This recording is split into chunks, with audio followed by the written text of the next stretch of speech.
Ya, alhamdulillah Pak, dalam proses itu istri, keluarga semua mendukung. Dan alhamdulillah lagi orang tua saya, baik orang tua sendiri atau mertua itu sangat mendukung. Jadi ya dalam posisi keterpurukan itu mereka membantu lah. Jadi alhamdulillah sampai sekarang. Iya, iya. Pak,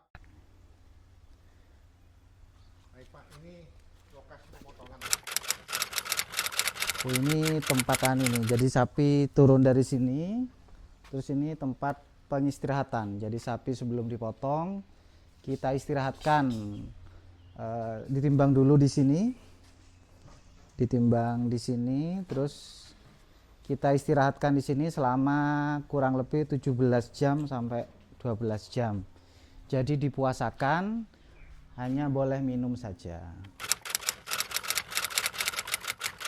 Fungsinya yaitu kalau dari segi keilmuan saya yaitu untuk eh, sapi tenang dan nanti dua kualitas daging lebih bagus dagingnya. Oh itu. Kalau 17 jam diistirahatkan, berat badan turun dong Pak? Ya turun sekitar 20 kilo, 20 sampai 30 kilo. Tapi dagingnya kan tidak berkurang. Insya Allah enggak dagingnya. Ingatan.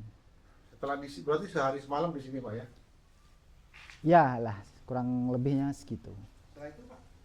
Nah setelah itu kita timbang lagi untuk menuju pemotongan. Ini untuk menuju pemotongan.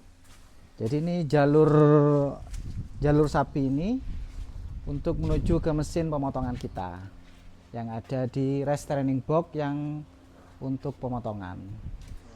Jadi sapi dengan sukarela masuk ke sini. Jadi Ini Pak ya? iya. Jadi ini sudah memenuhi unsur kesejahteraan hewan. Jadi hewan tidak dipaksa dan tidak menyakiti di sini. Perebahannya pun juga kita pakai mesin. Jadi sapi sangat enjoy sekali, sangat. Jadi tidak ada menyakiti di sini. Kalau sementara kita pernah motong 700 kilo nggak ada masalah Pak. Jadi aman-aman saja bagus. Ini beli di mana alatnya ini? Ini kearifan lokal ini Pak, buat sendiri ini. Jadi pengembangan dari Abilawa yang ciptaannya UGM ini. Oh ini ya? Oke. Jadi yang buat Bapak sendiri? Ya bekerja ini Pak, jadi Jadi buatan Bapak ini lokal. maksudnya peternakan atau teknik ya Pak? Saya pernah teknik Pak, semua semua ilmu digeluti. Iya. Ini anu Pak ya, sapi masuk sini bisa dijelaskan Pak? Oh ya, sapi masuk sini, terus kita rebahkan. Ini sudah posisi rebah ini. Oh ini bisa rebah ya? Oke, posisi rebah. Kemudian nanti setelah dipotong kita ke penggantungan. Oke. Oke, penggantungan sebelah sini. Ini area kotor, masuk area kotor masih. Ya ini alat alat penggantungnya. Ini alat penggantungnya. Sudah elektrik semua. Buatan sendiri juga. Ini alat gantungnya juga buatan sendiri kita. Untuk menuju ke ruang bersih. Ini area kotor. Ya ini area bersih sudah. Yang di sini area bersih untuk penyimpanan atau chilling, pelayuan. Di sini ini pelayuan. Terus kita ada Sampai suhu berapa nih Pak pakai AC? suhu kita 14 derajat. 14 derajat lebih dan dilayukan di sini untuk menghasilkan daging premium. Ini apa nih Pak alat apa? Oh, ini alat packaging kita. Oh untuk packaging. Ya, ini alat packaging kita sudah modern, Pak. Kita untuk pengemasan vakum kita. Terus Ini timbangan. nggih, timbangan ini alat potong, Pak, alat potong. Ini bonshu namanya, alat potong daging ini. Kita kan itu, Pak, ada pengistirahatan juga 17 jam. Terus setelah proses hari pertama itu daging diistirahatkan selama dilayukan di sini dengan pendingin itu sekitar 17 jam sampai 24 jam. Itu kalau tadi sapi waktu dipotong itu kan ditidurkan. Apakah ada ketentuan atau yang bisa melanggar apa gitu? Oh iya Pak, itu menurut ke Undang-Undang Kesehatan Hewan itu tidak boleh menyakiti, jadi harus bebas 5. Jadi bebas stres, bebas rasa sakit, bebas rasa takut dia. Jadi iya, jadi kesejahteraan hewan tuh harus benar-benar dijaga untuk menghasilkan produk yang halal dan berkualitas, halalan thayyiban lah. Ya. Oke Pak, nanti Pak, setelah proses ini, proses apa nih? Iya, ini di penyimpanan Pak. Ini sudah kita penyimpanan. Nanti produk kita simpan sementara sebelum kita distribusikan ke rumah potong kita. Ini hasil packaging kita. Ini lemak, nggih, lemak. Kalau dagingnya sudah habis semua, nggih, belum kita produksi. Ini hanya produk ikutan saja. Nggih. Nah, ini pengeluaran di sini Pak. Jadi sebenarnya daging penyimpanannya di sini. Terus ini area penaikan daging di sini. Setelah dari sini kan keluar penaikan di sini Pak.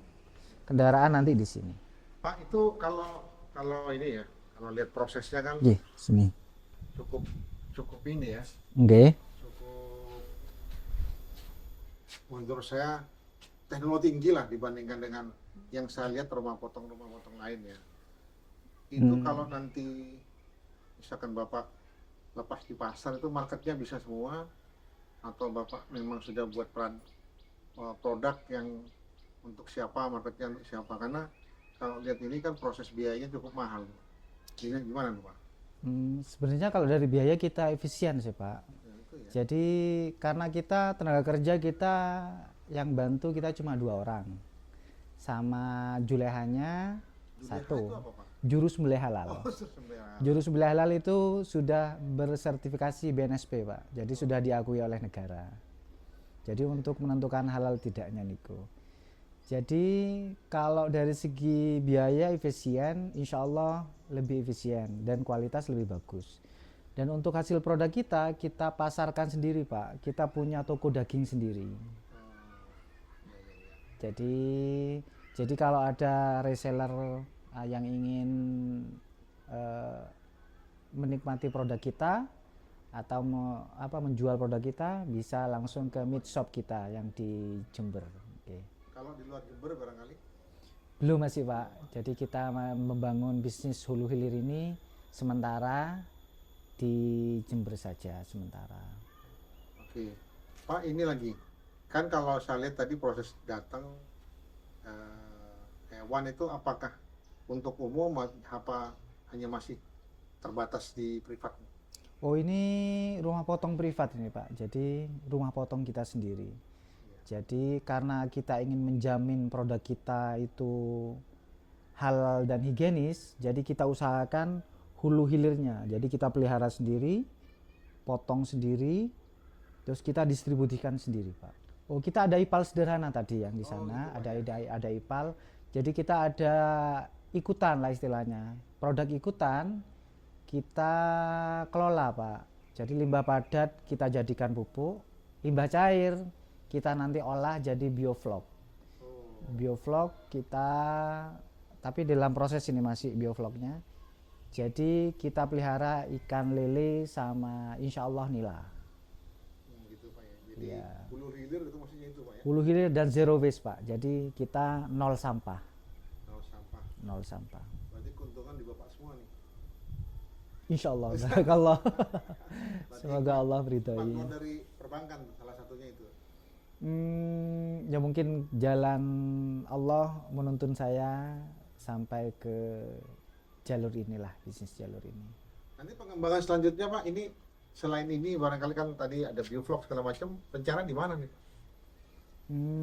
Rencana untuk kedepannya ya kita memaksimalkan produksi kita, ya lebih ke pemasarannya mungkin. Karena lahannya cukup besar ya Pak. Ini lahan ini kurang lebih 1/2 hektar ini. Itu calon itu berikutnya itu Pak. Yang selatan itu rumah potong unggas. Oh, rencana itu Pak. Ya itu pengembangan sekarang masih belum selesai. Sama dibangun sendiri. Bangun sendiri Pak. Jadi tambah satu nih, peternak, teknisi, sama teknik sipil. Insya Allah semoga Insya Allah. barokah. Ya, Ya, semoga ya, ya. barokah ya Pak. Iya Pak.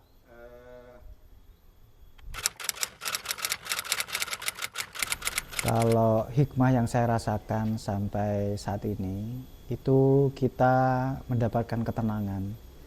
Jadi ketenangan itu luar biasa. Jadi kenikmatan luar biasa. Jadi kita tenang, keluarga barokah. Jadi keluarga sangat bahagia menurut saya dan barokah. Itu masuk salah satu rezeki, efek dari rezeki halal. Nah, sejauh itu yang saya rasakan, ketenangan dan kebarokahan. Ya, bagi teman-teman muslim sekalian yang ingin berusaha, jadi sepanjang yang saya yakini bahwa kita harus yakin dan berusaha, karena Allah Maha Kaya, Allah Maha Pemberi, Allah Maha Penyayang. Allah tidak akan menyusahkan makhluknya. Jadi yakinlah, insya Allah Allah bersama kita.